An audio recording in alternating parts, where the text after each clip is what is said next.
Superheroes in a fighting game. What would have been a shocking concept before Marvel met Street Fighter is still a pretty cool one now, and in some ways, DC and Mortal Kombat really do seem meant for each other. If you've ever wanted to see Raiden take on Superman, your dreams will come true.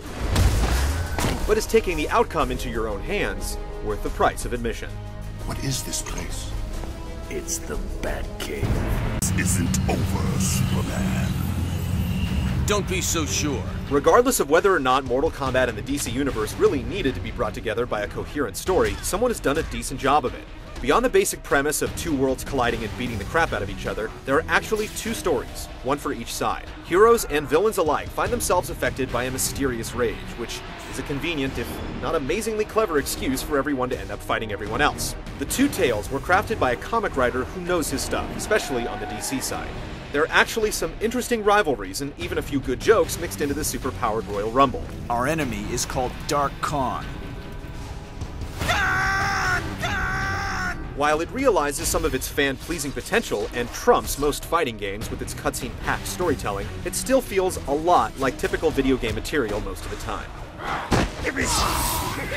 Supported by a no-frills arcade mode, the skill-testing combo challenge, and versus play online and off.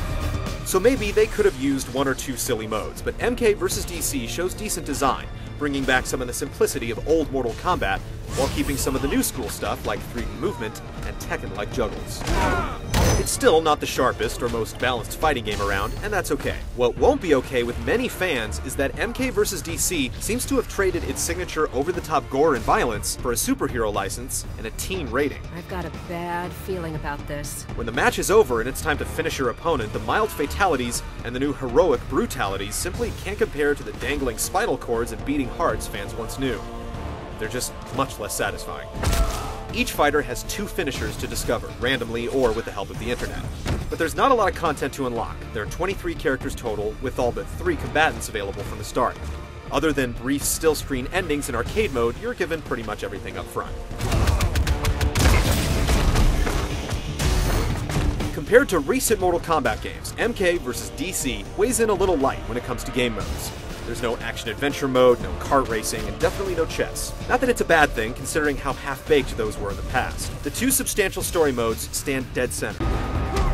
Mortal Kombat vs. DC is tamer than most titles that bear the Mortal Kombat name, but there are still recognizable elements. There are 2 punch buttons and 2 kick buttons. The universal uppercut remains in classic form, and while finishing moves were neutered, special moves are still visually interesting and inventive.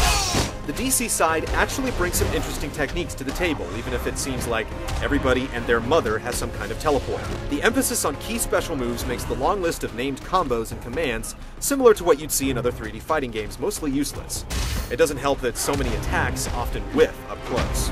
A rage meter lets you turn on extra damage or break a combo, but it's not the game-changing trump card it aspires to be. Meanwhile, wonky damage scaling and seemingly arbitrary timing make lengthy juggle combos far more trouble than they're worth. The fighting works on a basic level, but most of the additions don't add anything worthwhile.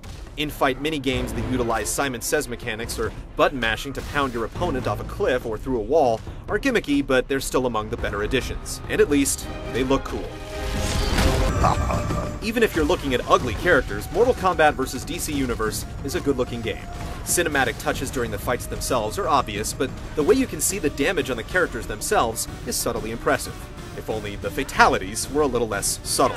And if you like cutscenes, the twin story modes have hours of material for you to take in. The voice casting seems to match the right voices to the right characters for the most part, and the music suits both the MK and the DC sides equally well. This night just keeps getting better and better. Unfortunately, you never hear the phrase toasty pop up, but there's still some cheese to appreciate.